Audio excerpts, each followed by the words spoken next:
Olá pessoal, estamos no ar com Você com Dinheiro de hoje, o seu programa sobre investimentos, fundos de investimentos, gestão de patrimônio aqui na BMC News, trazendo sempre as principais cabeças do mercado para debater com vocês os assuntos quentes ali do almoço na Faria Lima. Hoje nós temos ali um dia que está frio lá fora, mas quente de mercado. Nós temos ali uma semana seguida, né, da semana de Copom e FONC. Né? Nós estamos aqui falando de aumentos de juros lá fora, manutenção dos juros aqui dentro e recentemente, ontem, né, a ata explicando um pouco melhor e tirando um pouquinho mais das esperanças de uma redução no curto prazo da taxa de juros. Para bater esse papo com a gente e ajudar a entender os mares que nós temos aí por navegar, nós temos aqui o Pedro Novis, da Titan Capital. Pedro, muito obrigado por aceitar os convites mais uma vez. Oi Felipe, tudo bem? Ótimo estar aqui com vocês novamente. Boa tarde a todos que estão nos assistindo. Bom, como você já é de casa, você já sabe, né, da nossa tradição. Então, a gente está aqui para fazer as perguntas difíceis, então vou começar do começo. E essa ata de ontem? Então, acho que a ata de ontem jogou um pouco de água fria na animação que o mercado estava. Mas também a gente vinha de muitos dias seguidos de otimismo, né? Então teve uma pequena realização ali na curva de juros e uma curva que vinha fechando sem parar, principalmente nos vértices mais curtos, e aí a ata jogou um pouquinho ali de água fria. Por outro lado, a gente teve a indicação do novo diretor do Banco Central, que é alinhado e é do Ministério da Fazenda e deve tentar, tudo indica que deve tentar empurrar uma agenda de corte de juros dentro do BC e do comitê. Né? Claro que a decisão sempre prevalece sendo técnica, mas entre as votações ele deve ter um approach mais alinhado com um BC menos rígido, né? E deve ajudar aí a gente ter, de fato, ali, em algum momento, perto da reunião de setembro, difícil cravar exatamente qual vai ser, mas mais provavelmente em setembro, um começo de algum pace de corte de juros no Brasil. Maravilha. Falando em pace de corte de juros, a gente conversou agora de ata. E semana passada teve também um aumento de juros americanos e com uma sessão de perguntas logo em seguida que você comentou de balde de água fria, né? Também tinha uma série de preocupações ali para além de simplesmente o aumento dos juros, né? Como é que vai ficar o sistema financeiro americano, como entender aquele aumento e quais eram as preocupações que estavam por trás do Jay Powell, né? E aí, como é que e juros lá fora? Olha, juros lá fora, depois do CPI de hoje de manhã, que saiu às 9h30, o mercado entende que eles vão agora esperar para ver. Né? Por um lado, você ainda tem uma inflação corrente lá rodando muito acima da meta, né? E o anualizado 12 meses ali ao redor de 5%, e quando você tem uma meta lá de 2%. Né? Então, por um lado, você ainda poderia pensar em novos aumentos, dado que também o mercado de trabalho ainda está muito resiliente. Porém, você tem o problema dos bancos médios e pequenos, os bancos regionais, né?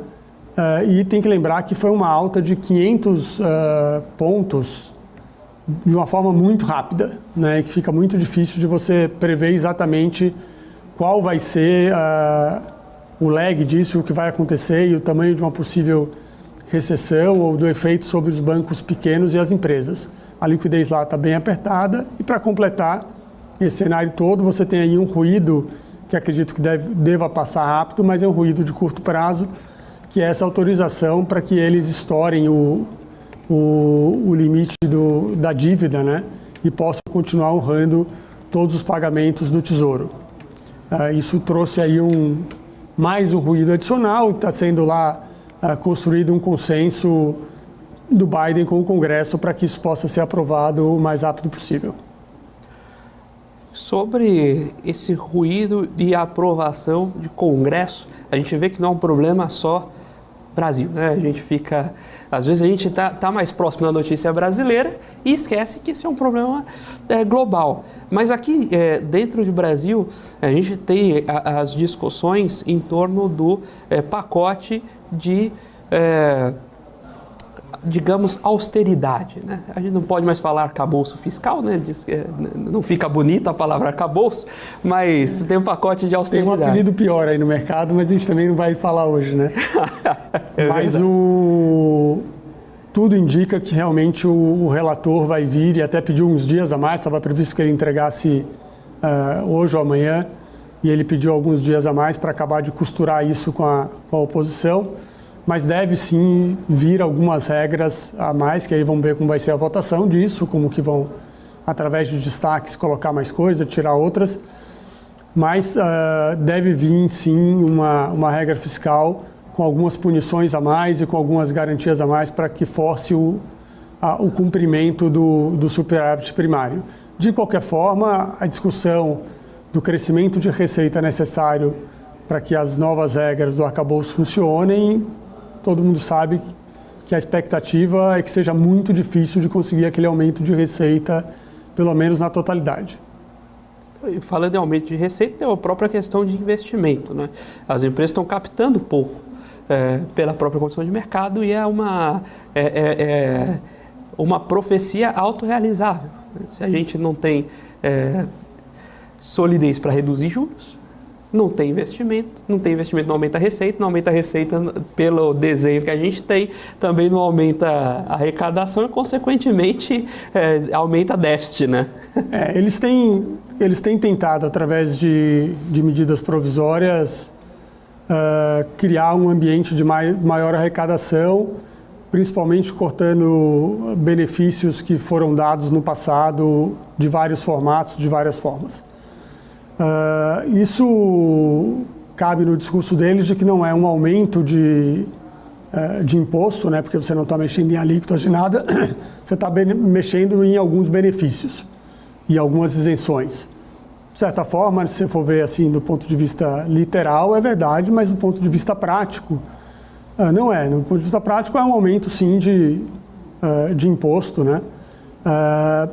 E na minha opinião, tem uma falácia aí que é que esse aumento não vai gerar inflação. Esse aumento vai gerar inflação, né? Porque a primeira coisa que as empresas vão fazer é tentar recompor as margens que vão ser perdidas através desses possíveis aumentos. Primeiro que alguns deles não vão acontecer, pelo menos não na magnitude que o governo declara. Segundo que uma parte disso vai virar inflação de volta, porque vai ser jogado para o preço dos produtos. E aí, com mais inflação, você tem menos condição de cortar mais ainda os juros. De qualquer forma, a gente deve ter algum corte de juros ao longo de setembro em diante.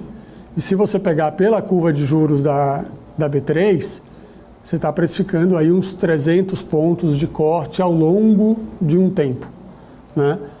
Então, você pegar ali o janeiro 25, se não me engano de cabeça, está alguma coisa como 11,5 ou alguma coisa por aí.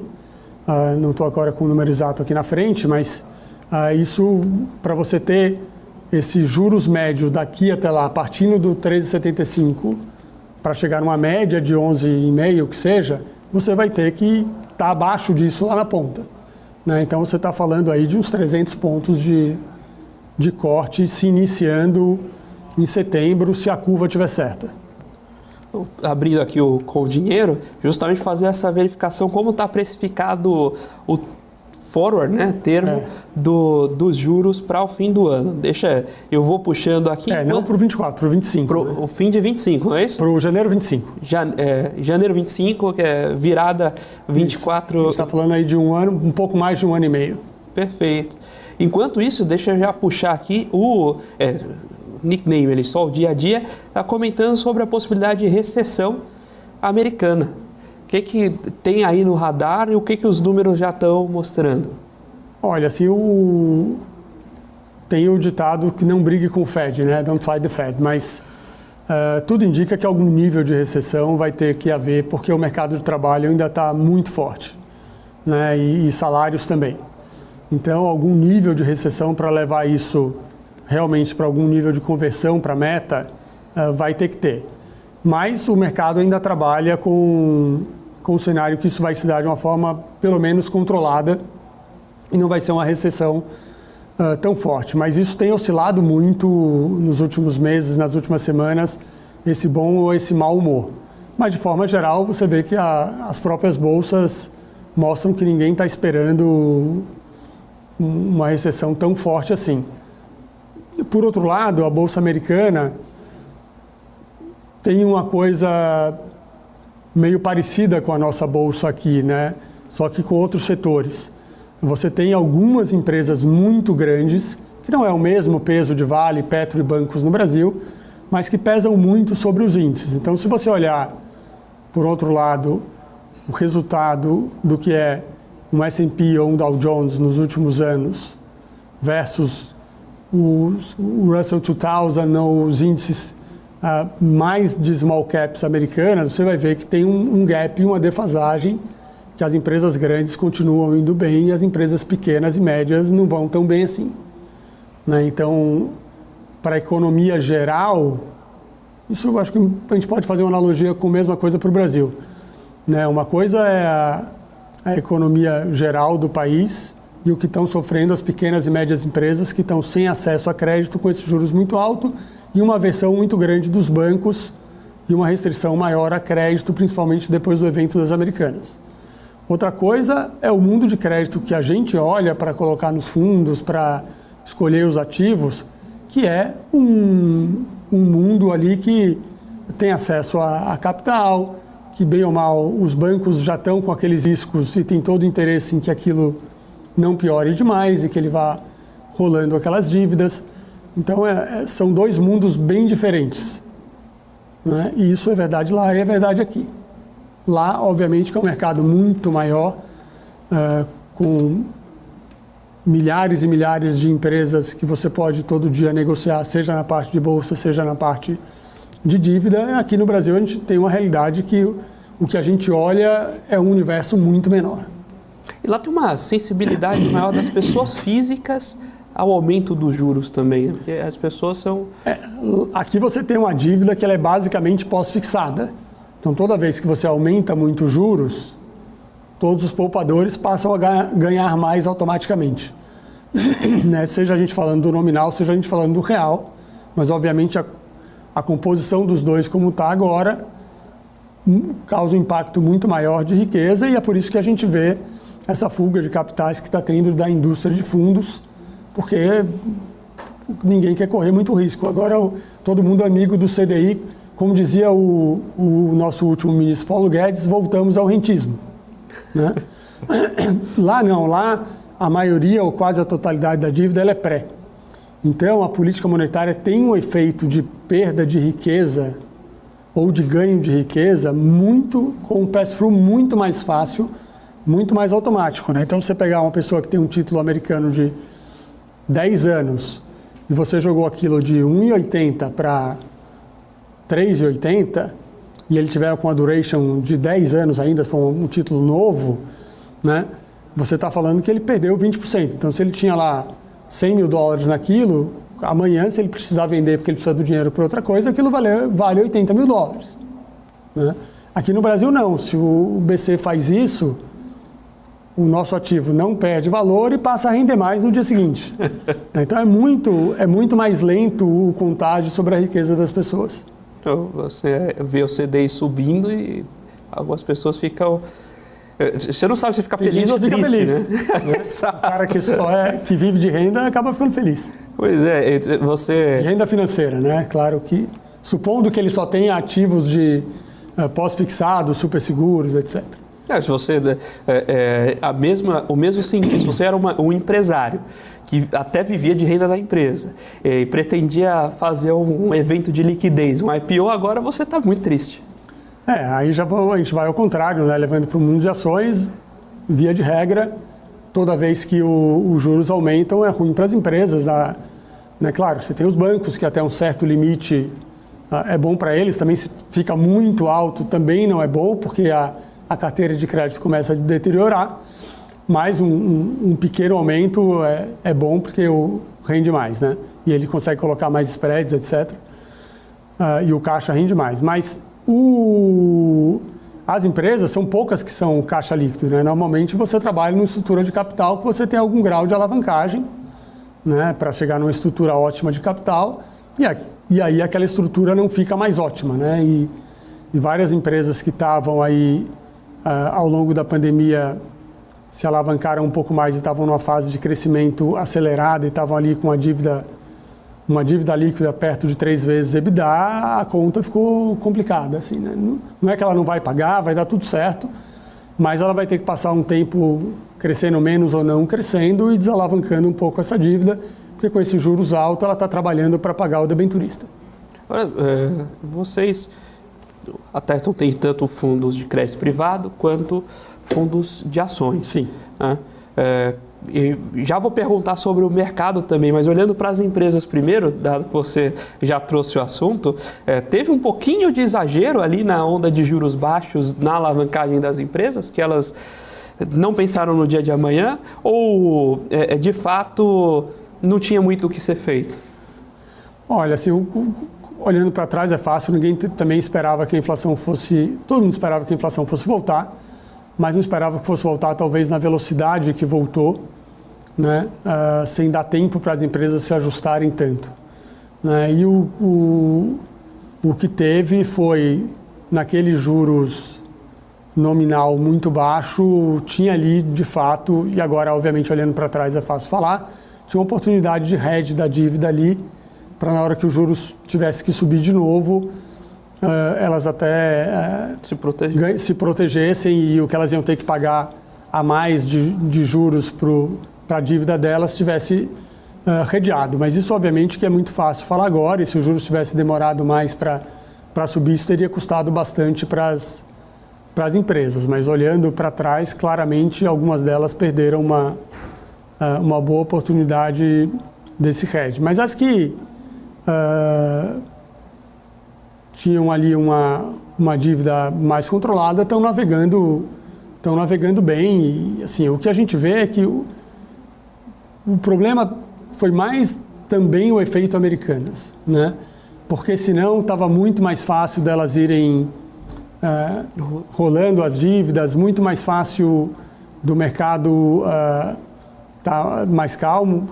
Assim, um dado importante, os fundos de crédito até 12 de janeiro, que foi o dia ali do evento das Americanas, era crédito e renda fixa, né? Era a única classe que ainda captava, né? Ações e multimercado já vinha recebendo bastante resgate. Aí, obviamente que a gente não está falando de ninguém especificamente, que aí tem nomes sim que estão conseguindo ainda captar bastante, mas a gente está falando da indústria em geral.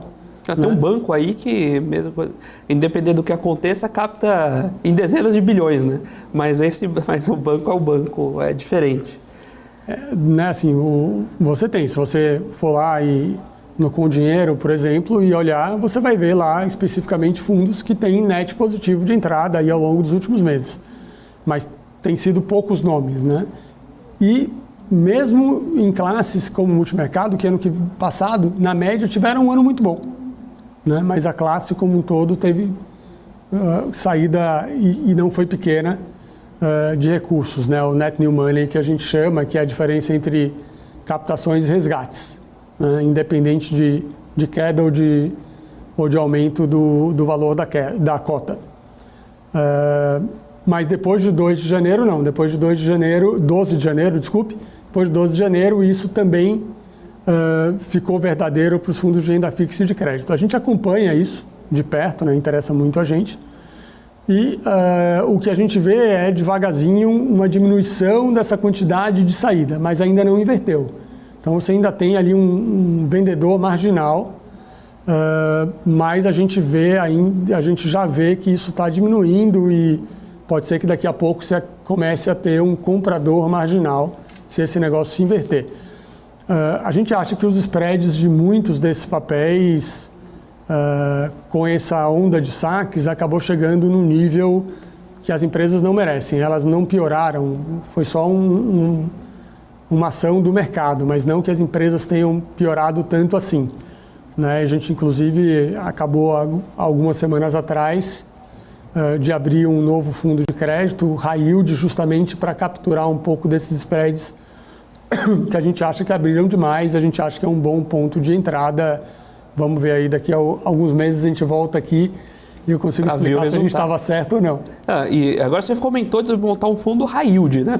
O que a gente geralmente observa em momentos de restrição de liquidez no crédito é que o primeiro preço a se achatar é do crédito high grade, porque ele vai ter um crédito com mais liquidez, então quando o gestor precisa eventualmente dar liquidez para o seu fundo, ele vende primeiro o high grade, achatando o spread entre high yield e high grade.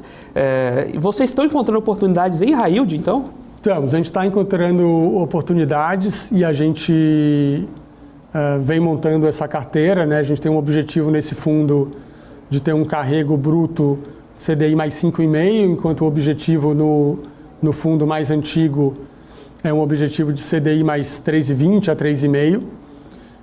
Mas, de fato, isso que você falou aconteceu, né? O fundo mais antigo, que ele tem uma parcela também high grade dentro da carteira, é um fundo híbrido, ele tem uma carteira hoje que está com um carrego bruto de 3,90. Então, de fato, esse spread aumentou um pouco, também nos high grades, né?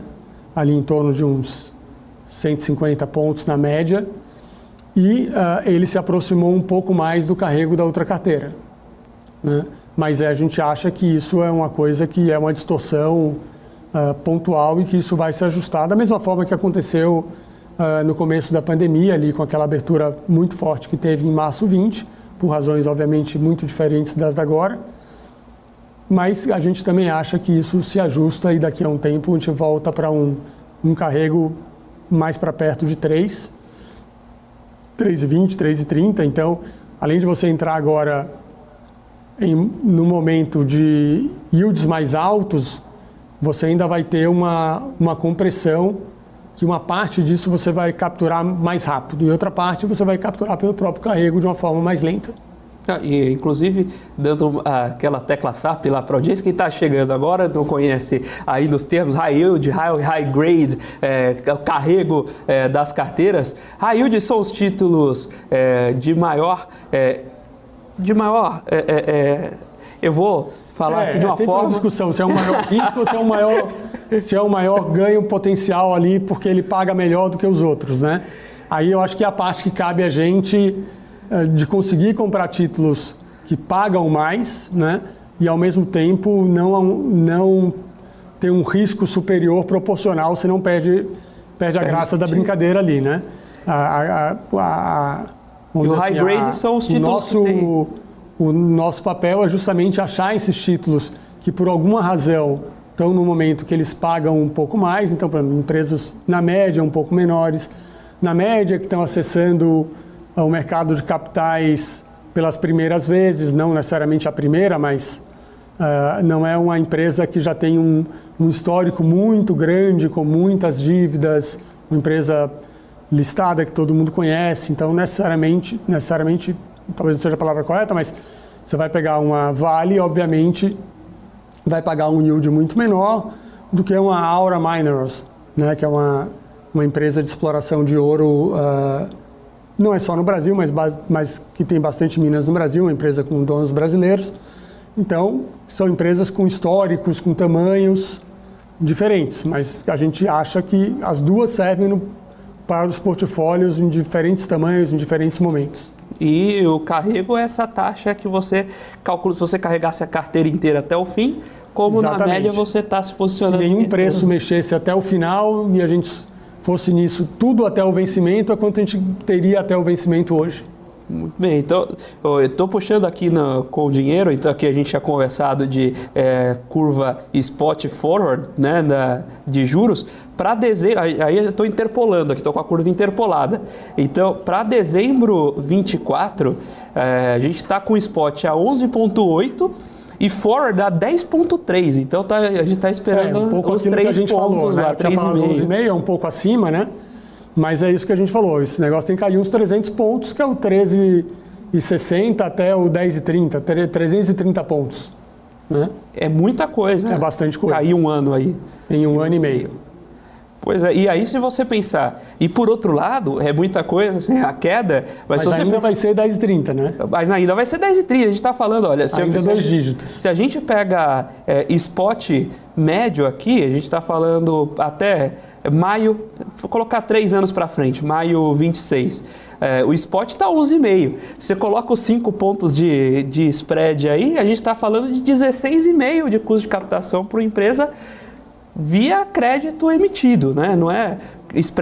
Lógico, tem o resto dos custos de emissão, etc., mas a gente está falando de 16,5 de custo de captação. A parte CDI a empresa não controla, porque ninguém vai querer dar dinheiro para ela abaixo do CDI. Você sempre vai dar dinheiro ao que você dá para o governo, mais um pouquinho. Né?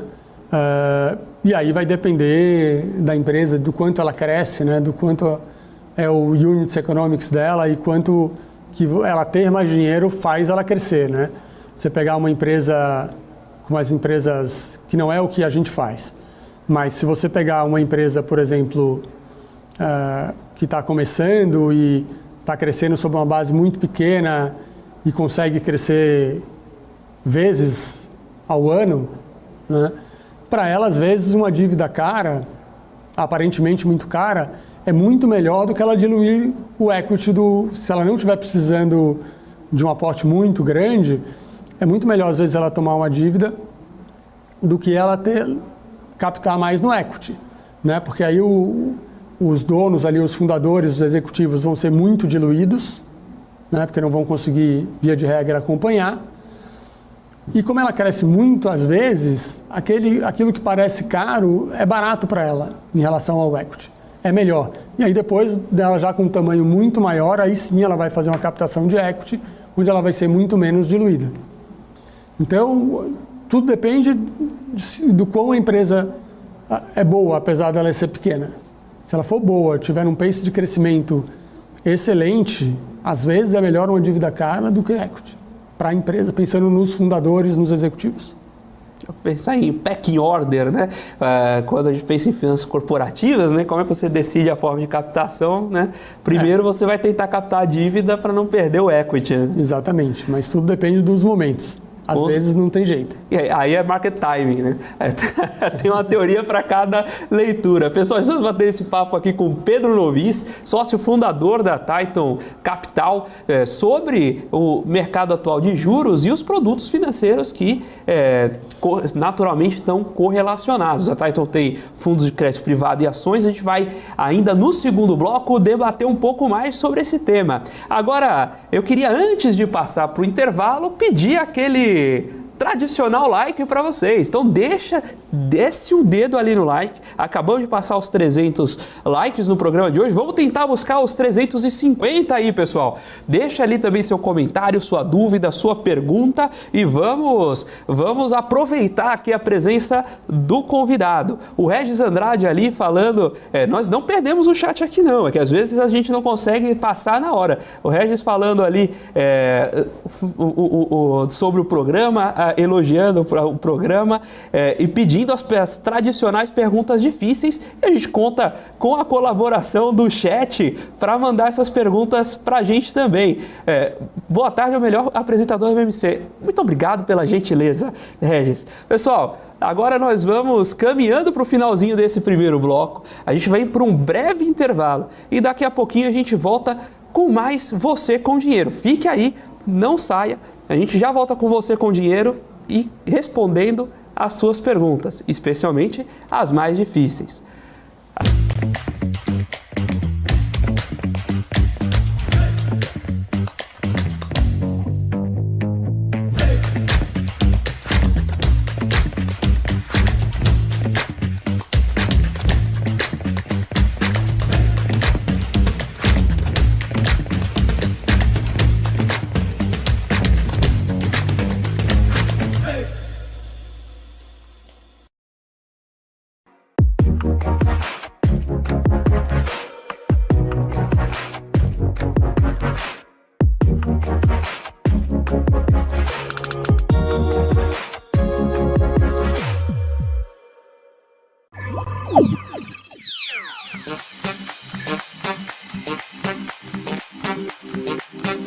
Entendemos completamente os sistemas, tecnologia e infraestrutura necessários para criar o ambiente de negociação ideal para os nossos clientes. E o Trader Active conta com vantagens que fazem toda a diferença no dia a dia de operações. Aqui você pode negociar com as plataformas mais poderosas do mercado financeiro. Nós fomos uma das primeiras corretoras mundiais a oferecer a MetaTrader, a plataforma mais utilizada no mundo, com acesso totalmente sem custos. Oferecemos também a nossa própria plataforma, a Active Trader, que foi desenvolvida sob medida para atender às necessidades dos nossos clientes, com tecnologia de execução exclusiva que proporciona uma performance totalmente fora da curva. Ela utiliza os mais avançados recursos gráficos da TradingView e traz uma experiência de negociação diferenciada.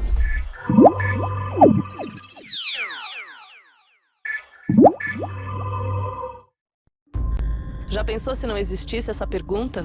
Teríamos cavalos mais rápidos? Mais telefones? A Vortex pensou e criou a primeira plataforma digital para o back-office do mercado de capitais. Tecnologia para o que sempre foi analógico. Hoje, temos mais de $500 bilhão em ativos em 3 frentes integradas. Ir além é descomplicar o mercado de capitais todos os dias. Vortex. Beyond.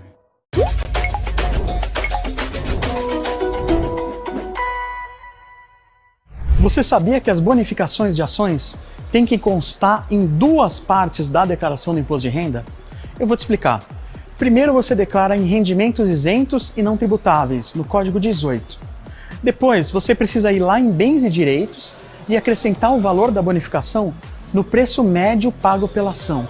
E depois você atualiza a quantidade do ativo. Por exemplo, imagina que você tenha comprado 100 ações e recebeu uma bonificação de 10 ações.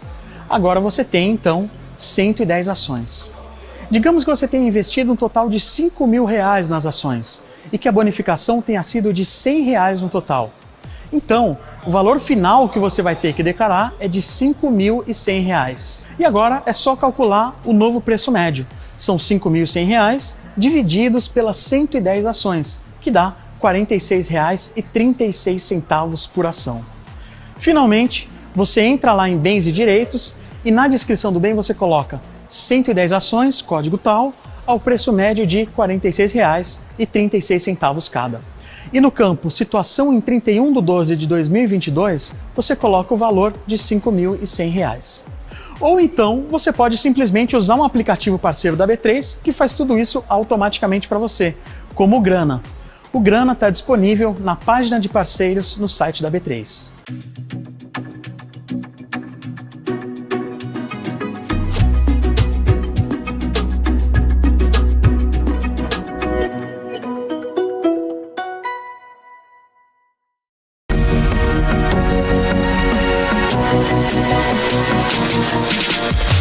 PMC News, informação que gera valor. Olá pessoal, estamos de volta aí com o segundo bloco do Você com Dinheiro de hoje, batendo um papo com o Pedro Novis aqui da Titan Capital sobre o mercado, sobre crédito privado e ações, que inclusive a gestora tem ali as posições. Eu estou aqui aproveitando para ver também as posições da gestora. Nós temos aqui uma omissão dos 90 dias, vou retroagir aqui a carteira no Com Dinheiro até dezembro do ano passado, para ver o que nós temos aqui de posições para comentar com vocês. A gente pode fazer perguntas às posições, Pedro? Pode. Então deixa eu aproveitar aqui o Com Dinheiro. Então, deixa eu aproveitar o Com Dinheiro aqui.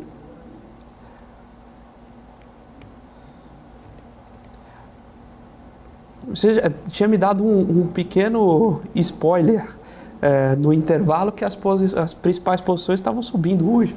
Hoje estão as 2 principais posições, as 3 maiores posições estão subindo, mas uma está subindo muito pouco, que é TOTVS, que divulgou os resultados essa semana. Foram resultados que a gente achou que vieram bem, em linha com o core da operação crescendo. Na parte fintech dela ainda deixando a desejar um pouco por conta do momento, que está mais difícil a originação, mas no core business indo muito bem, crescendo aí a 2 dígitos no ano contra ano, né? Mas as 2 maiores posições, que são Sigma e GPS, sim, subindo bastante hoje. Sigma subindo aí mais ou menos 2,5, GPS mais ou menos 3,20 agora nesse momento. Muito bem. Então, e aproveitando também a onda de alta dos últimos dias, quais são as empresas que... hoje a gente tem esse cenário de turbulência com juros, um pouco de essa pimentinha de incerteza. O que vocês procuram, quais características vocês procuram nas empresas para encontrar aquelas que vão surfar melhor esse momento? A gente é um fundo mais fundamentalista, então é um fundo que procura achar empresas que a gente possa ter um carrego e um compound ao longo de vários anos, né? Mas obviamente que de vez em quando tem coisas que estão com um momento melhor e coisas que estão com um momento pior. Isso também tem que ser levado em consideração. E você tem que administrar também, e aí em decorrência disso, você tem que administrar o sizing dessas posições. E também pensando, não adianta ficar só o micro num país como o Brasil, você também tem que pensar um pouco numa diversificação que tenha a ver com o macro, mas sempre expressando isso através de ações, no caso desse fundo, né? No portfólio da gente hoje, a gente procura ter um pouco de empresas que têm uma dinâmica que não tem nada a ver com o Brasil, como a nossa maior posição, que é Sigma, né? Apesar de ser uma mina no Vale do Jequitinhonha, no norte de Minas Gerais, né? É um minério, é uma exploradora de lítio, que é um caso de eletrificação, de baterias principalmente para carros elétricos, mas de outras aplicações também, mas que não tem uma dinâmica de preços e uma dinâmica de demanda que não tem nada a ver com o Brasil, né? Então isso dá um conforto e com custos e receitas dolarizadas, né? O que nos dá um conforto bastante grande, né? Já a GPS é uma empresa brasileira que só atua no Brasil, de terceirização de mão de obra e serviços baratos, né? Que sim, daí tem sim tudo a ver com a economia brasileira, mas tem uma dinâmica de aumento de terceirização e de bastante crescimento vindo não só do lado orgânico, mas muito também de M&A, já que ela é a maior empresa do setor e tem ali alguma coisa como 5% no máximo. Então tem um espaço enorme para M&A. Esse tipo de serviço que ela faz tem uma série de empresas pequenas ali que faturam alguma coisa como 100 a 250, 300 milhões por ano, que é o sweet spot dos M&As, né? A GPS já fatura hoje alguma coisa como 10 bilhões por ano, né? Então são magnitudes completamente distintas as empresas que ela compra do que ela é, e por conta não só de tamanho dos processos, mas também do tamanho, ela tem margens aí ao redor de 2 vezes o que essas empresas pequenas têm, pelo menos. Então é muito criativo quando ela compra, bota isso para dentro do sistema dela e transforma a margem dessa carteira que ela comprou, ela transforma numa margem 2 vezes maior, pelo menos. E aí, obviamente, que ela não, quando você olha de trás para frente, ela não comprou por aquele preço que ela pagou metade daquele preço, né? Quando você faz a conta inversa. Então é muito criativa ao longo do tempo, a gente acha que ela vai crescer aí ao redor de 20% a 30%, dependendo da quantidade de M&As que ela faça por ano, ainda durante vários anos, o que nos faz achar então que é uma compra que é uma ação barata, com um compound aí ao longo dos próximos anos muito interessante. Nessa linha, você acabou explicando bem o case GPS. O que você pode contar para a gente do case TOTVS? Então, o case TOTVS não é um carrego tão alto, né, quanto o case de GPS. A gente não acha que vai crescer na mesma velocidade, né, mas é uma empresa que é a líder no nicho dela, né, ela não bate tão de frente nas empresas muito, muito grandes, que estão lá com Oracle, SAP, etc. Mas ela consegue ir avançando devagar em todos os nichos, faz bastante M&A também, mas já foi mais ativa nesse sentido. Hoje é um crescimento mais orgânico, mas consegue manter um pace sem perder margem. E é um mercado, apesar de ser um mercado competitivo, é um mercado que tem uma proteção natural, porque você trocar o seu sistema de ERP que você tem na sua empresa é muito complicado, é muito dolorido. Então, uma vez que você está dentro das empresas, você perder aquela empresa como um parceiro, como um cliente, é muito difícil. Então, a gente gosta de software as a service de uma forma geral, né? Não só de TOTVS, a gente não tem hoje, mas a gente acompanha de perto Sinqia também, né? Só que Sinqia está num nicho menor do que a TOTVS, ela está atuando só no mercado financeiro, né? TOTVS tem um TAM maior, né? Ou seja, um tamanho de mercado acessível maior, já num outro tamanho, com outros desafios, mas a gente também gosta de Sinqia. Aparentemente, quando você olha só para múltiplos, é um papel mais barato do que TOTVS, né? Mas tem outros desafios também inerentes ao tamanho dela. Inclusive de própria restrição de mercado. A gente trouxe a Sinqia aqui para o bate-papo no programa também. É um case interessante, a gente trouxe também Local Web na mesma época, justamente para entender como é esse posicionamento em M&A e mercado de tecnologia no Brasil. Eu vou fazer uma pergunta quase conceitual aqui. Quando vocês olham uma empresa para ceder crédito ou para adquirir no fundo de ações, o estilo de análise, os highlights são os mesmos? Não, são bem diferentes. Eventualmente a gente pode ter a mesma empresa nos dois fundos, mas são diferentes, né? De um lado você está tentando achar de fato as melhores empresas a um preço justo ou barato, que pode estar justo ou barato por questões da bolsa estar largada, como é o momento que a gente tem hoje, muito por conta dos juros muito altos, mas também por outros fatores. Mas quando a gente olha para crédito, não necessariamente eu preciso ter as melhores empresas, mas eu preciso ter empresas saudáveis e que vão ficar saudáveis pelo menos pelo tempo necessário para que ela me pague de volta, né? Então, tem empresas que eu não acho que vão crescer, mas ela tem uma geração de caixa que facilmente ela paga a dívida dela, então ela não vai ter um aumento de preço na ação de uma forma clara, mas ela vai conseguir me pagar direitinho e está com um spread sobre o CDI, que é o que a gente usa para o fundo de crédito, é um fundo indexado CDI, ela está com um spread ali sobre o CDI que nos parece adequado para o risco dela. Então a gente pode ter aquela empresa eventualmente no fundo de crédito, mas dificilmente a gente vai tê-la no fundo de ações. Então são sim olhares bem diferentes, mas que você tem que olhar algumas mesmas características, mas assim, o olhar sobre a exigência da qualidade da empresa no fundo de ações é muito maior do que no fundo de crédito, que eu não preciso necessariamente estar com as melhores empresas, mas eu preciso estar com empresas sadias.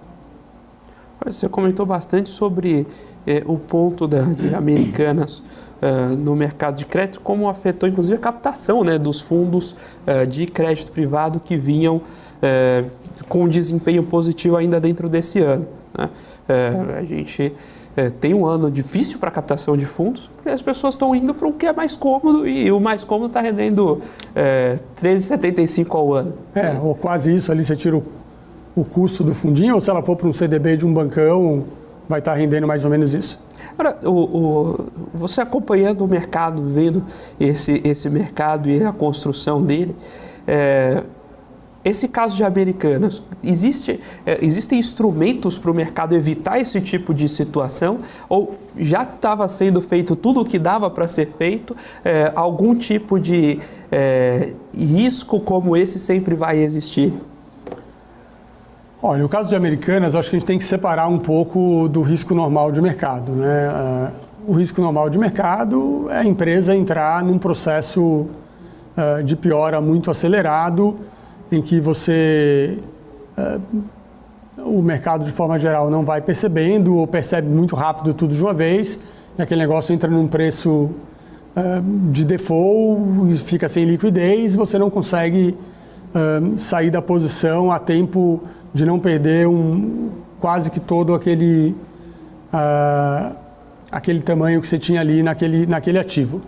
É diferente de Americanas, que é uma coisa que ainda não foi totalmente explicada, talvez com o tempo a gente descubra mais detalhes e dentro do processo de saída da RJ isso venha à tona, mas aparentemente ali você teve um problema contábil grave que não é um problema de mercado, é um outro problema, porque senão, ou seja, o problema dela deve ter começado há muitos anos, né, e não foi reconhecido dentro do balanço e ficou maquiado e, portanto, o mercado não teve acesso àquela informação. Então, acho que esse caso a gente tem que deixar um pouco de fora dessa análise, né? Mas seja para um problema desse tipo, seja para um problema de uma deterioração natural de alguma coisa que foi, por exemplo, disruptada por uma nova tecnologia e aí a empresa começou a perder muita receita de uma forma muito rápida, etc. Acho que um dos segredos do mercado de crédito é você ter uma diversificação no nível adequado, né? Seja através daquele veículo que você está, ou seja, através de você ter vários veículos de crédito e não apenas um veículo de crédito na sua carteira, e aí a composição daqueles 3 ou 4 fundos de crédito vão te dar uma diversificação bastante abrangente.